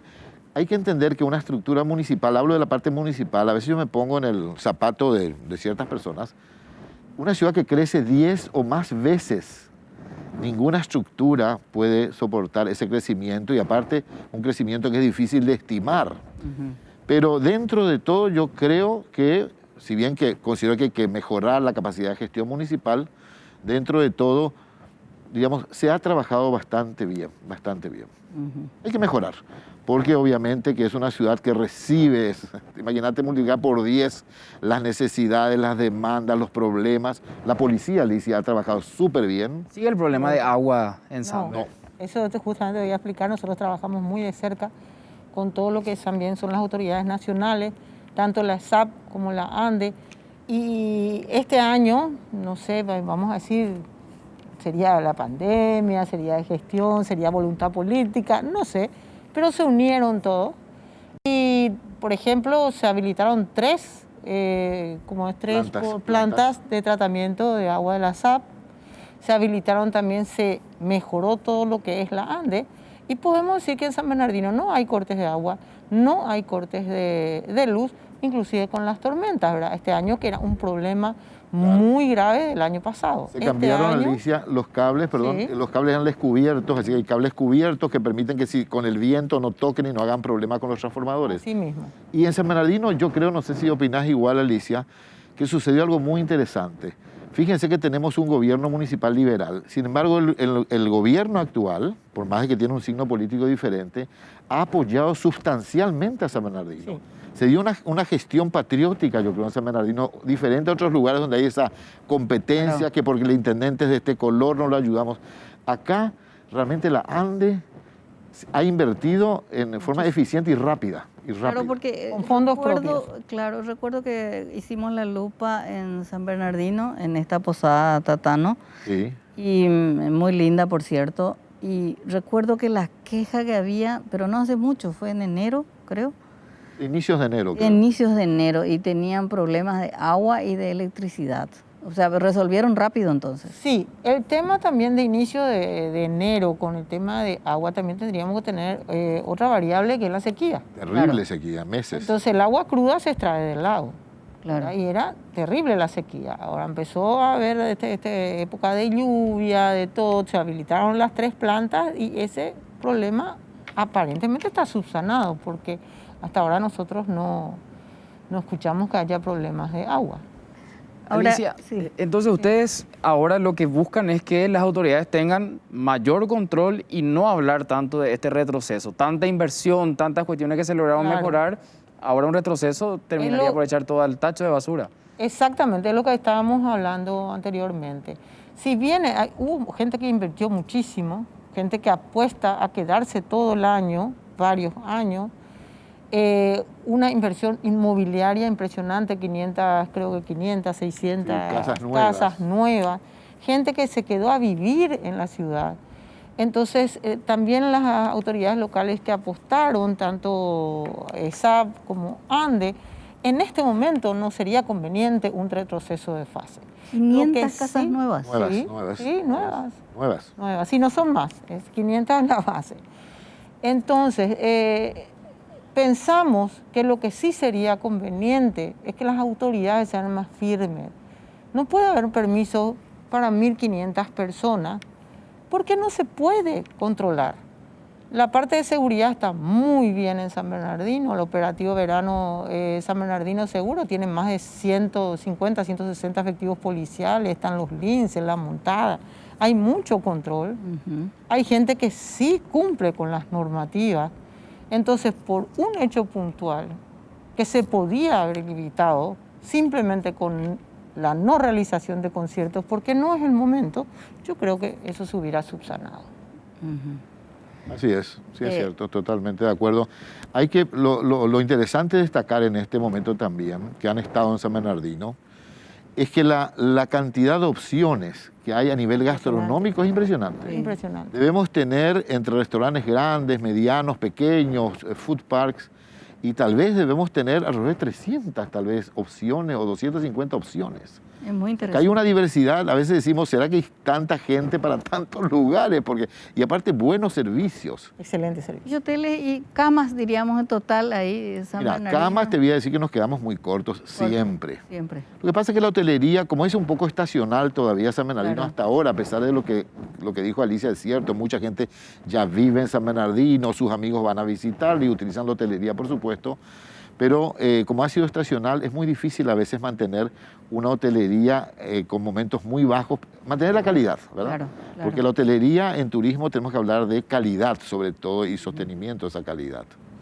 Ha crecido también San Bernardino en sus íconos turísticos, Alicia. Sí. Hoy tenemos un paseo de Demetrio Ortiz, donde están estas esculturas de las miradas entre la Cuñataí y Demetrio, que es un lugar hermoso, con una iniciativa de impulso a la cervecería artesanal fabulosa.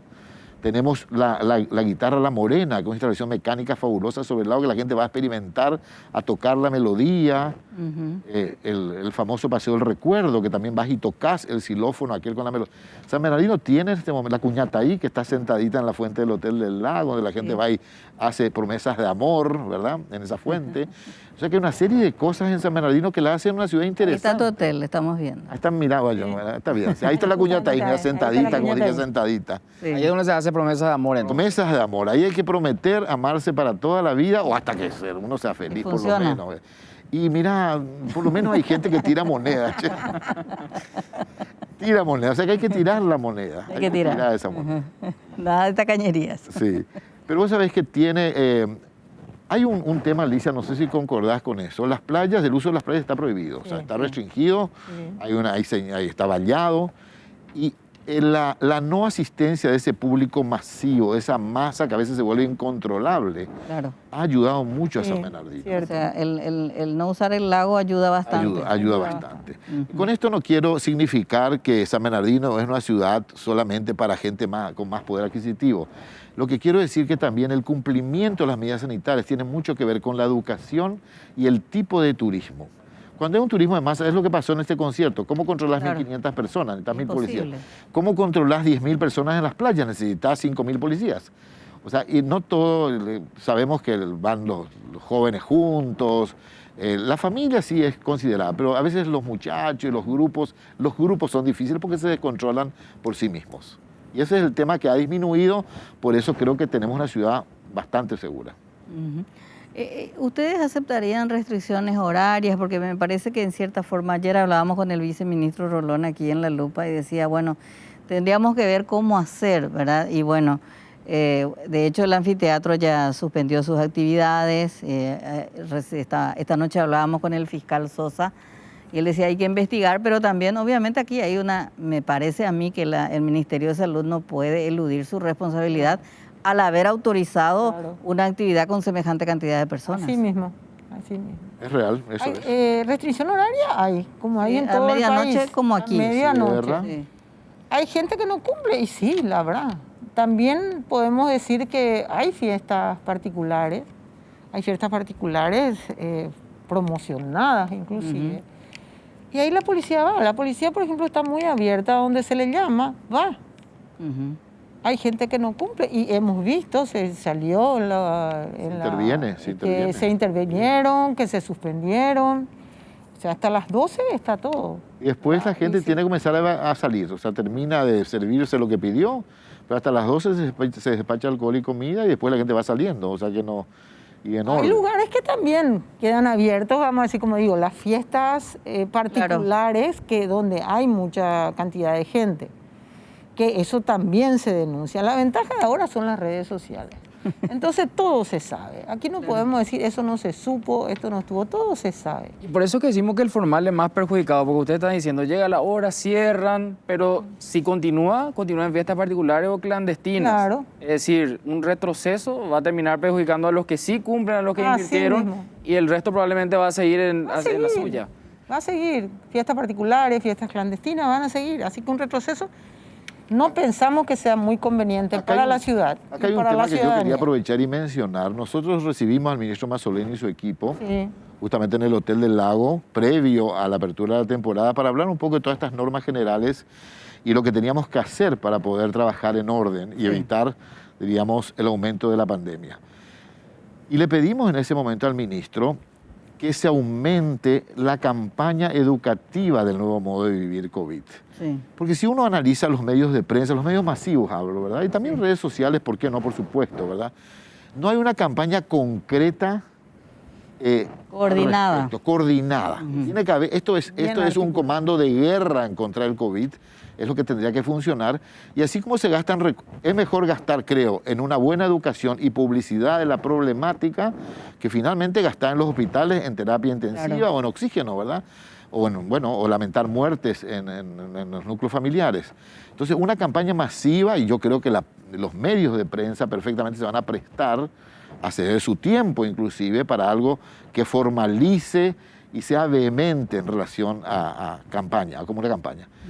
El tema de los tapabocas funcionó, pero es como una cuestión disuasiva. Vos ves gente en moto con tapabocas sin casco, por ejemplo. Muy interesante, ¿verdad? En zapatilla también. Y eso es interesante, porque quiere decir que la gente, aunque sea, tiene miedo que le detengan porque no usa tapabocas. ¿Ves? Ahora, el otro tema está el distanciamiento social, el lavado de las manos, el no compartir las cosas para que se evite la contaminación. Y ese tipo de cosas tendríamos que hacer, y ahora con el tema de vuelta a clases, también es importante una campaña masiva de educación en el nuevo modo de vivir COVID. Sí, ¿ustedes creen que ahí hubo un problemita del Ministerio de Salud que Hubo no como supo? yo creo que como una falencia. Estaban sobrepasados por esta pandemia que nadie sabía cómo controlarla ni a dónde iba tampoco, ¿verdad? Todo se fue como improvisando, de acuerdo a las posibilidades. No es fácil ser juez cuando uno no está en el zapato de quien está bailando, ¿verdad? Entonces hizo bien o mal el paso de baile.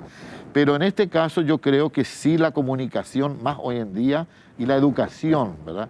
Es un factor importantísimo, teniendo sobre todo redes sociales, los smartphones, hay más smartphones que habitantes en la República, por lo tanto, una buena campaña en redes sociales educativa ayudaría muchísimo más. Otra cosa que también digo es que el problema acá en el Paraguay, no estoy hablando de San Bernardino, en el Paraguay, que no se articulan esfuerzos y no se unen entre los distintos. Tienen que trabajar todos los actores intervinientes. ¿Qué significa? No vamos directamente al Ministerio de Salud. Se va a hacer una campaña de concienciación ciudadana, una campaña civil, que esté el Ministerio de Salud dirigiendo, pero también esté todos los ministerios donde intervengan, también estén la ESAP, la ANDE, la COPACO, los medios de comunicación, o sea, todos unidos por esa causa. Como un comando, ¿verdad? Como un comando, que comande a lo mejor, que lidere el Ministerio de Salud, pero que la campaña sea una para todos. Entonces ya de todos los ángulos se recibe el mismo mensaje. Pero resulta que, por ejemplo, dentro del mismo Ministerio de Salud, da permiso para un evento, un concierto de 1.500 personas, y por otro lado no da permiso para que se haga un partido de fútbol. Claro. Entonces, de repente no hay... Hacían incluso el paralelismo con Cacupé en estos días. Exactamente. Ahora, no quería dejar de pasar un tema porque mencionaron el tema del lago, que si bien ahora ayuda a que la gente no pueda ingresar, imagino que también les preocupa eso, porque este año tuvimos una sequía histórica, el lago que no termina de recuperarse, y de alguna manera Samber depende también de ese atractivo. ¿Cómo está en ese sentido? ¿Hay alguna propuesta concreta? Sí, se creó la comisión que ustedes han de saber, la CONALAIPA, que es la Comisión Nacional de Derecho del Lago Ipacaraí, donde sí están trabajando tanto MADES, o sea, está el presidente en sí, es el ministro de Obras Públicas, también está MADES, también están los gobernadores tanto de Central y Cordillera como los intendentes de los 21 municipios que comprenden la cuenca. El nivel volvió a subir. Sí. El nivel volvió a subir, entonces están trabajando coordinadamente bajo la dirección de Renato Mas y se tiene un proyecto que está mediano, o sea, corto, mediano y largo plazo. Cuando se necesitaba parar que salga el agua del lago, se hicieron las geobolsas. Ahora están haciendo el alcantarillado alrededor de la cuenca del lago, que es fundamental para que justamente no vayan más los desperdicios al lago. Claro. Y después así por fase ellos tienen. O sea, pero se está haciendo eso. Se está haciendo. Nosotros como asociación civil trabajamos conjuntamente con ellos. ¿En qué sentido? Hacer un seguimiento, hablando qué se está haciendo, en qué podemos apoyar y eso sí sabemos que se está haciendo.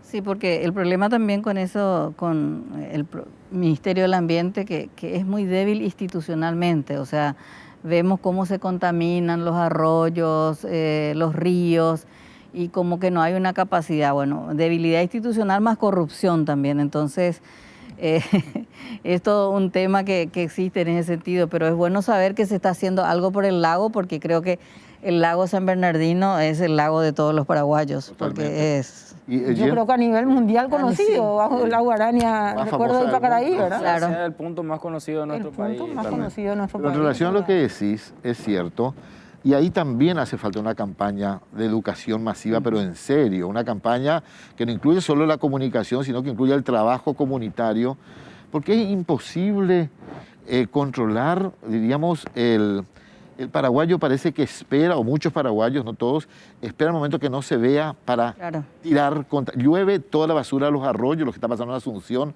todos los desagües trancados. ¿Por qué no cuidamos más nuestro país? ¿Por qué no amamos más lo que tenemos? Entonces, eso es cuestión de arrancar, ¿verdad? Se ha trabajado de Prosamber inclusive, sí, nosotros trabajamos las escuelas, pero hace falta una campaña masiva porque lo que tenemos hoy estamos perdiendo rápidamente. Claro. Y eso solamente parte de una política de Estado, debe ser el MADES, que diseña una política de educación ambiental, pero efectiva en relación a nuestra realidad. Municipios que lo logran, como Atirá. Pero ahí tenés el ejemplo. ¿Sí? Ahí está.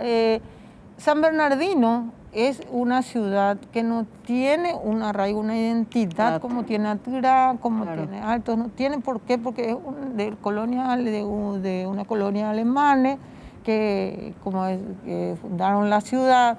Después están los originarios, o sea, los sanbernardinenses, y luego los asuncenos tienen casa en San Bernardino, pero que no viven.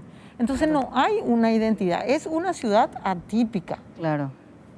Y estoy de acuerdo también con lo que dice Osvaldo, y nosotros trabajamos mucho para que esa educación sea desde las escuelas, que empiecen a querer su ciudad.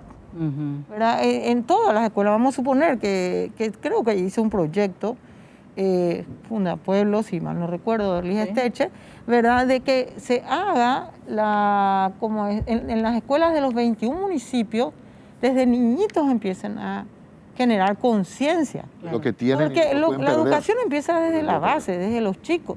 Claro. Los chicos le dicen a los padres, pero a los padres ya les toca el bolsillo. ¿Dónde aprenden? Cuando se les toca el bolsillo. Los niños aprenden desde chiquitos. Pero a los padres no le va a decir, no, tire tu basura. Bueno, cuando no se debe, como dice Osvaldo, va a tirar otra vez. Pero si decís que le va, como el tema del tapaboca, una ley que no sé cuántos jornales, si no tenés tapaboca, todos vamos a usar tapaboca. Exactamente. Este año tuvimos la época de sequía que mencionamos y era increíble. Yo tengo una casa donde puedo ver el valle y comenzaban 2, 3, a veces contabas 150 fogatas, o sea, incendios, la gente al quemar la basura. La basura de jardín, digamos, ¿no? Jardín, claro. Impresionante. Después hubo días que no se llegó a ver el lago. La policía actuaba, mirá que se hacían denuncias y se iba y se actuaba. Pero ese también es un tema muy pero eso es parte de esta campaña de educación en relación a lo que el paraguayo, cómo actúa el paraguayo, sus costumbres que tienen que cambiar porque la naturaleza ha cambiado también, ¿verdad? Sí. Ahora, queremos aprovechar que sos un gestor cultural. ¿Qué podemos ir a hacer a San Bernardino ahora? Bueno, yo les diría que en este momento, bueno, hay tantas opciones, pero bueno, por un lado yo diría que aparte de ver los atractivos, yo cito un atractivo que la gente a veces lo olvida. ¿Han visitado la Virgen Aparecida del Lago? Yo sí. Son 150 escalones, sí, pero es hermosa, una escultura hecha en los años 70 por paraguayos, preciosa, una escultura artística muy linda. La escalera que sube a la Virgen está pintada como un tapiz indígena, muy bonito, el sincretismo entre la religión europea. Hermosa vista. Sí, bueno, después tienen, bueno, yo creo que el Paseo del Recuerdo, que fue con el aporte de un banco importante de Plaza, que hizo que se hizo todo este rescate de lo que fue Demetrio Ortiz en la historia de la música paraguaya y de la guarania. Así que la gente puede ir al xilófono, que es el que uno toca con la mano la melodía, puede visitar la Costanera, está la marca Ciudad, que hemos trabajado con ProSamber justamente también en darle a la ciudad una marca Ciudad, y llegar a la Cuñataí a pedir ese refuerzo de amor necesario para continuar. Y el Paseo de Demetrio Ortiz, que está cada día más lindo, con dos esculturas magníficas mecánicas, las dos miradas de la Cuñataí de Demetrio Ortiz, que estaba en el Hotel del Lago cuando él vio pasar a ella caminando hacia el lago en 1946. Y termina ahora la trilogía esta que se armó con este banco de Plaza que ayudó, con la guitarra, que es una escultura de se llama La Morena. La Morena fue la guitarra de Demetrio donde compuso Recorrido de Pacaraí. Eso es nuevo, este año. Ahora no se inauguró ni siquiera porque con el tema de la pandemia no queremos ni juntar, se abrió al público. Y ahí uno puede tocar, cambiar los tonos de la guitarra y tocar y cantar la melodía. Una cosa mecánica preciosa, única en el Paraguay. Muy linda. O sea, ¿Tienen idea cuánta gente va un fin de semana a Samber? Es la pregunta del millón. No sabemos. Es la pregunta del millón. Es la pregunta del millón. 120.000 personas, a lo mejor más. 120.000. Se dice, no sabemos. Y puede llegar a ser. Otra cosa que quería acotar a lo que estaba diciendo Osvaldo, también en Casa Hasler hay exposiciones de arte, donde cada sábado se cambian los expositores, ¿verdad? Hay varios aspectos culturales, también si vamos a lo folclórico, a lo tradicional, está la tradicional feria de los sábados de los alemanes, que está en la Plaza Bernardino Caballero, está el mercado de pulgas, que está los domingos, primer domingo de cada mes, eso se hace todo el año. Y es un atractivo importante, es un atractivo va mucha importante. gente, va mucha gente. Nosotros le agradecemos muchísimo haber venido desde San Bernardino para este programa. Alicia Martínez de la Pera, Osvaldo Codas, le agradecemos muchísimo. Y bueno, yo no creo tampoco que las autoridades le metan la marcha atrás a San Bernardino, pero alguna que otra restricción seguramente van a aplicar, pero no tanto como para ahogar la reactivación económica. Así que muchísimas gracias por estar acá. A ustedes, muchísimas gracias por acompañarnos una noche más, los domingos. Iván, muchísimas gracias. Gracias a vos, Estela, fue un placer acompañarles. Gracias, muchísimas gracias a ustedes. Gracias, muchas gracias.